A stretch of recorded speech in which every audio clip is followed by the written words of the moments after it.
বসাবো তখন যখন যুবরাজকে উদ্ধার করতে গিয়ে পরাজিত গাজী ফিরে আসবে বসাবো তখন।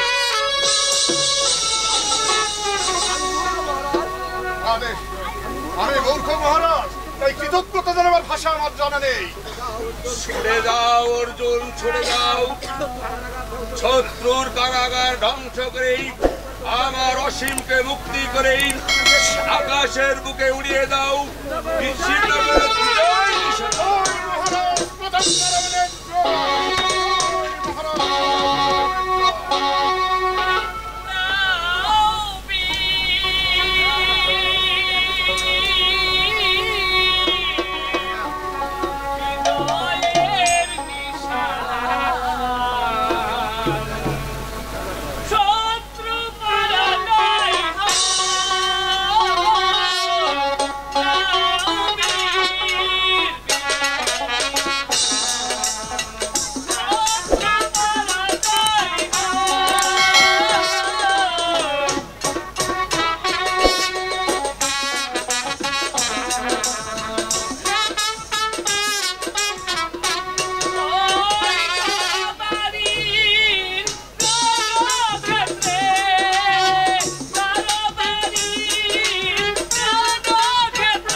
মহারাজ, আমি এক প্রলয় ঝঞ্ঝা, আমি অসহায়, তাদের কাছে বলিদান। এগিয়ে যান মহারাজ, এগিয়ে যান।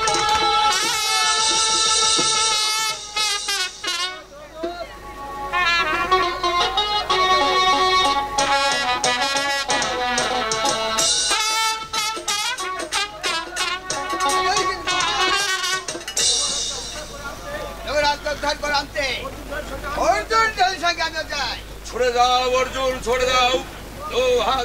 সৈন্য নিয়ে দুর্বার বেগে ছুটে যাও।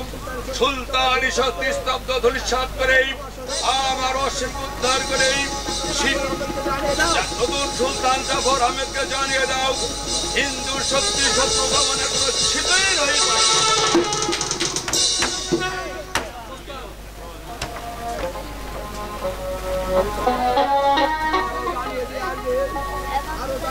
আরো জানিয়ে দিয়ে আসবে শিবনগরে আজ খুব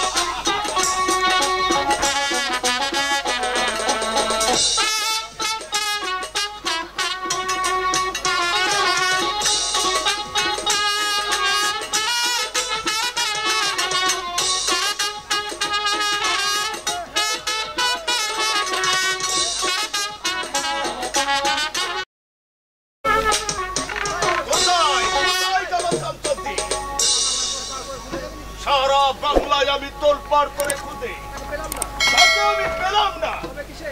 হবে কিসে?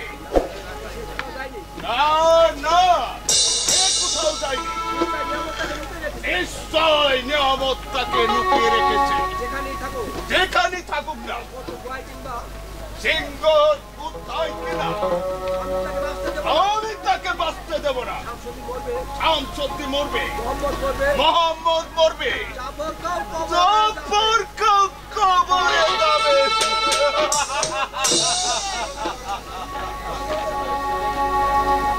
এই সঙ্গে সিংহের কবর দিতে হবে খান সাহেব।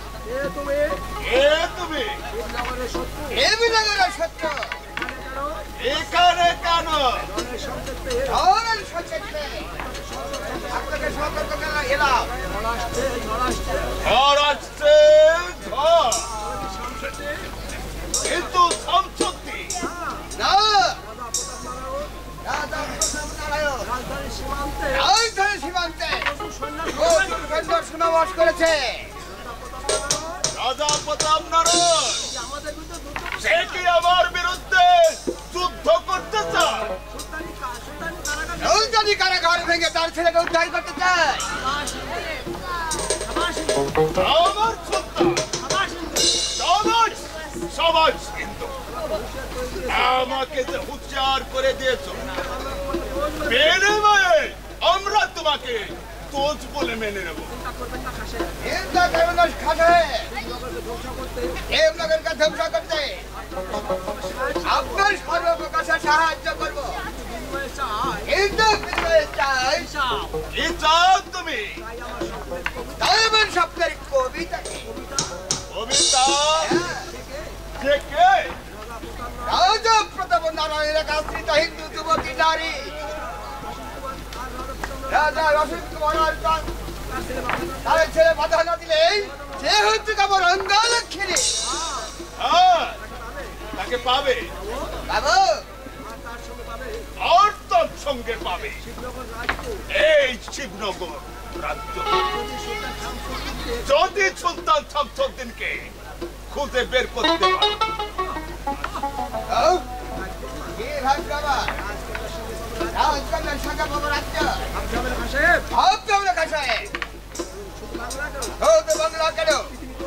পৃথিবী তলপাড় করে আমি খুঁজে বার করবো।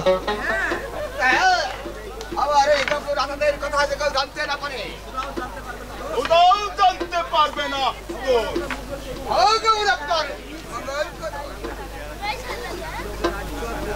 দেবনগর রাজ্যের কবিতা এক ঢেলে দুই পাখি।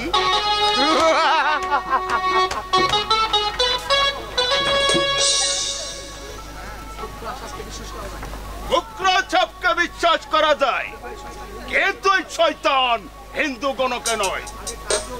আগে কাজটা উদ্ধার করি, তারপরে বেমান হিন্দুটাকে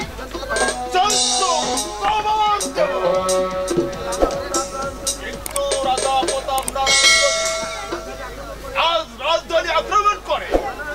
না না না,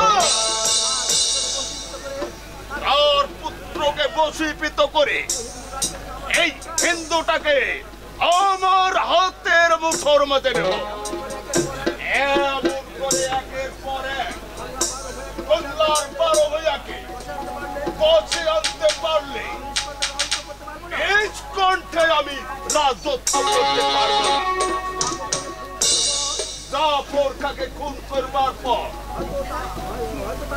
হয়তো তারা আমার খুনে গোসল করবে।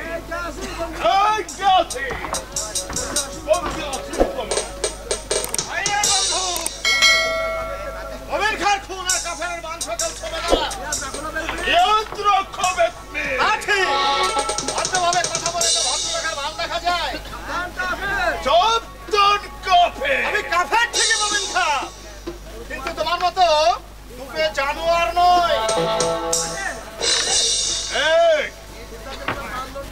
সুলতান যে তোমায় পাণ্ডণ্ড দিয়েছে সে খবর কি তুমি রাখো? খবরটা তুমি রাখো গিয়ে মমিন খা, আমার এখন মাথা দেওয়ার সময় নেই। শোনো হিন্দু,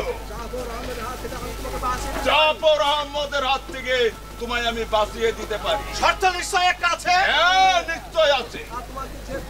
তা তোমার দিক দিয়ে ভালোই হবে। যথা জাফর আহমদকে সরিয়ে আমি ওই মসনদে বলবো। তখন আমি তোমাকে সুলতান বলে স্বীকার করব। তোমার বাপজানকে বুঝিয়ে ছুদিয়ে আমাদের দলে আনবে।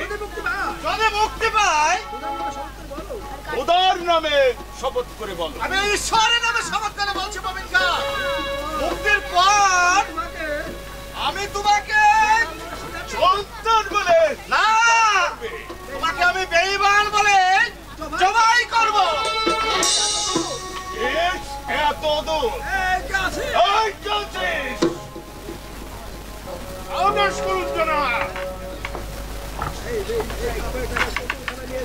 এই কাফেরটাকে কতলখানায় নিয়ে যা। আজ রাত পদ্মাছে তাকে বন্দী করে রাখবি। এক পদ্মাছে হবে তার হুকুম জানা। আমার সত্যের কর্তব্যা কতক্ষণ অপেক্ষা করছে। এইবার ভেবে দেখো হিন্দু। হিন্দুরা কখনো দুবার ভাবে না মিয়া। মনে রেখো মোমিন খান, একটা অসীম কমা মারা গেলে তোমার এর পথ নিষ্কণ্ঠ হবে না। লক্ষ লক্ষ অসীম কমা সেখানে মাথা তুলে দাঁড়াবে। তারা তোমাকে দলের পিছে বাংলার বস্ত্র দেওয়া সুলতান এই জেলার বাংলায় মানুষ থাকবে না। মানুষ থেকে থাকবে ব্যবস্থা থাকবে না। শুনবে মদের মতো ঢুকেও কি এই বেঈমানটা যেন পালাতে না পারে। সেজন্য আপনাকে কিছু ভাবতে হবে না জনাব। সে ব্যবস্থা আমি আগেই করে রেখেছি। আর একটু পরে রক্ত মাখা মাথাটা মাটিতে মুটিয়ে পড়বে তোমারই মাথা মোমিন খান। কে তুই জানো?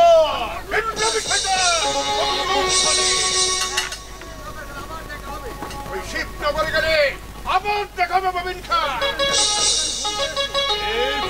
এই শয়তানকে বিশ্বাস করে আমি কি ভুল করেছি? তোমার খুন এবার খুন হয়ে পড়বে মোমিন খান।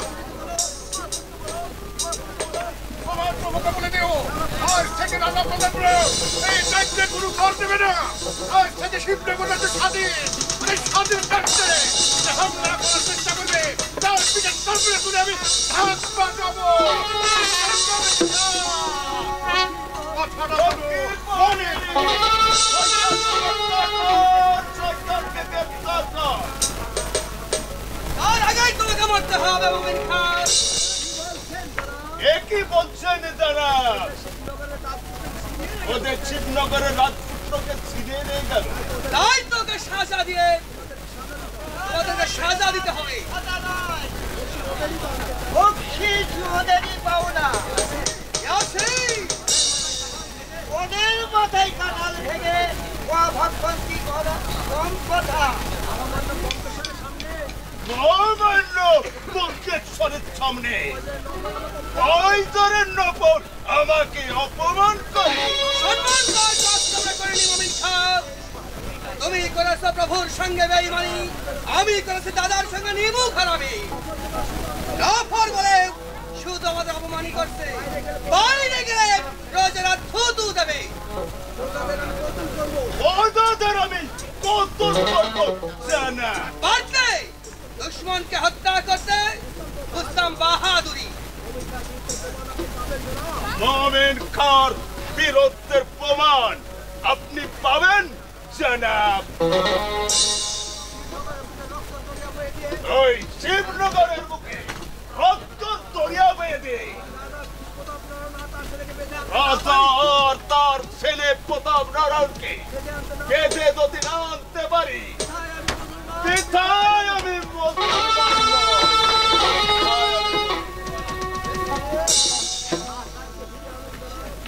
ওই খাসার কাছে আনন্দ না সুলতানকে হারিয়ে কোথাও বানর হয়ে আছে।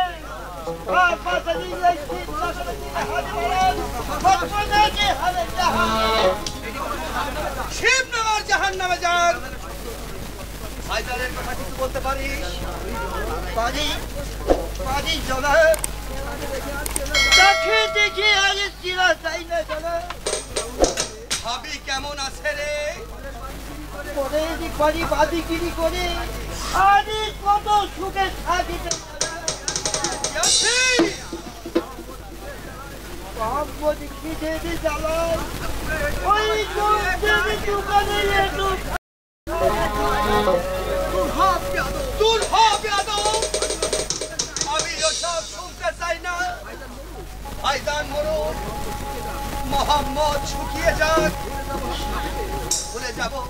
ভুলে যাব আমি ভাবিকে। একটু শরাব দিতে পারি?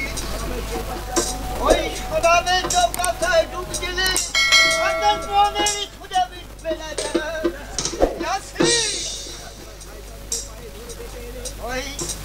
ওই আপনার ভাইজানকে পায়ে ধরে ডেকে এনে আপনি মসনদে বসেন। আবার আপনি পূর্বের মতো সাজানো হয়। আপনি রাজুর ভাইটিকে আমি যুগাই শুনে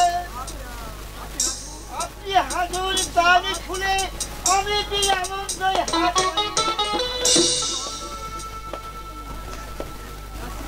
ইয়াসিন! ওই লক্ষ লক্ষ দালার আলোতে অন্ধকারে ফোটে না জনাব।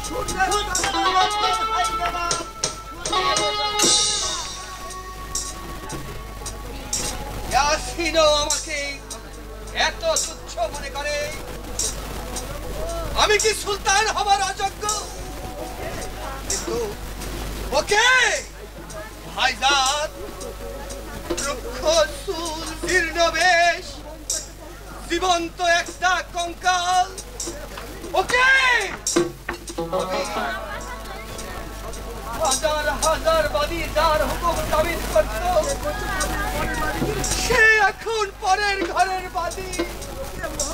ওকে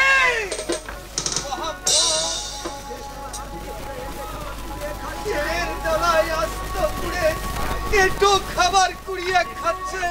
ও খোদা! এই কে আছিস? একটু শরাব চাই, শরাব চাই। আসমান, এতদিন কোথায় ছিলে আসমান? আজ বুঝি সেখান থেকে তুমি ফিরে এলে? কতদিন দেখিনি তোমায় আসমান।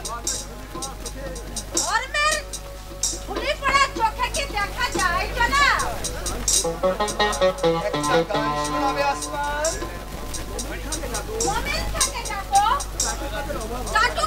অভাব নেই, যত ইচ্ছা তত গান শোনো, শরাব খাও, মনের আনন্দে মসজিদ করো, আর সুলতানের তাজ। তোমার চোখেও আমি কি সুলতান নই আসমান? না না, তুমি ভাতৃদ্রোহী, ধর্মের মুখোশ পরবা বেধর্মী।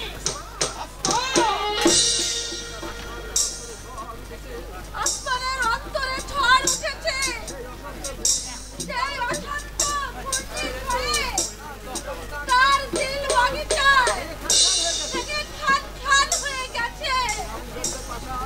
তাই অভিযাত্রার প্রাসাদ এই ধরে ধানে খুনি আমার কাছে সব তুচ্ছের মতো লাগে। আমি সইতে পারছি না, আমি সইতে পারছি না।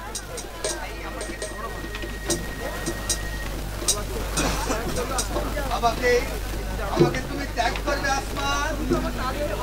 তুমি তো আমাকে অনেক আগে ত্যাগ করেছো জনাব।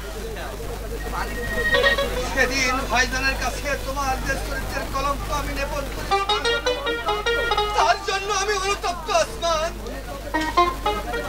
অনুতাপে আমার আমার হৃদয়কে দাগ পড়েছে তা তো বুঝবার নয়। আমার মহব্বতের দরিয়ায় আমার মহব্বতের দরিয়ায় আমি তোমার সব দাগ মুছে দেব। তুমি আমাকে গান শোনাও আসমান।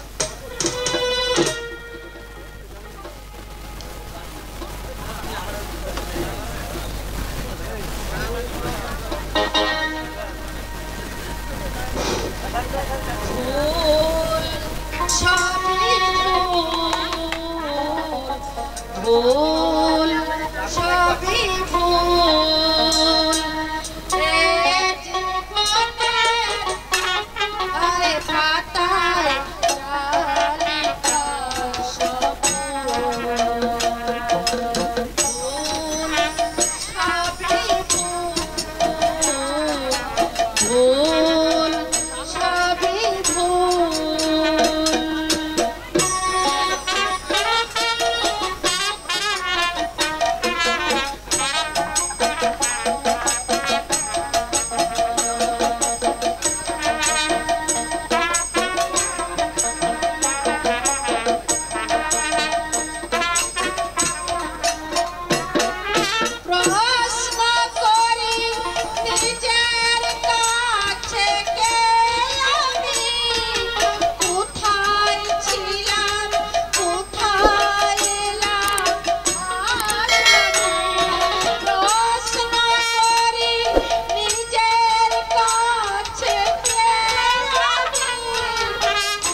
মহব্বতের ভিড় যখন নড়েছে তখন তখন আমি তোমাকে আটকে রাখবো না। অনেকদিন তুমি আমাকে হাসি আর গানে ভরিয়ে রেখেছো, তাই তোমাকে আমি রিক্ত হাতে যেতে দেবো না। এই সুলতান জাফর আহমেদের চাবুকের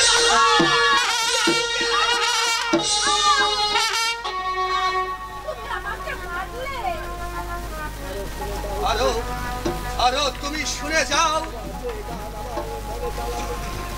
তোমার যে গান শুনে আমার মনের জ্বালা মিটেছে, আজ থেকে আমার চারপাশে অগণিত বাইজির কণ্ঠে ভেসে উঠবে সেই গান।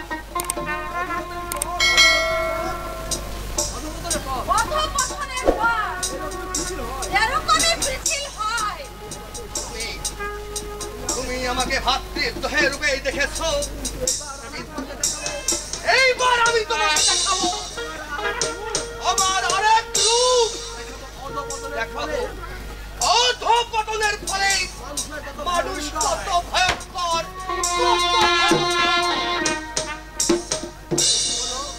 কি হলো? কি করলাম আমি?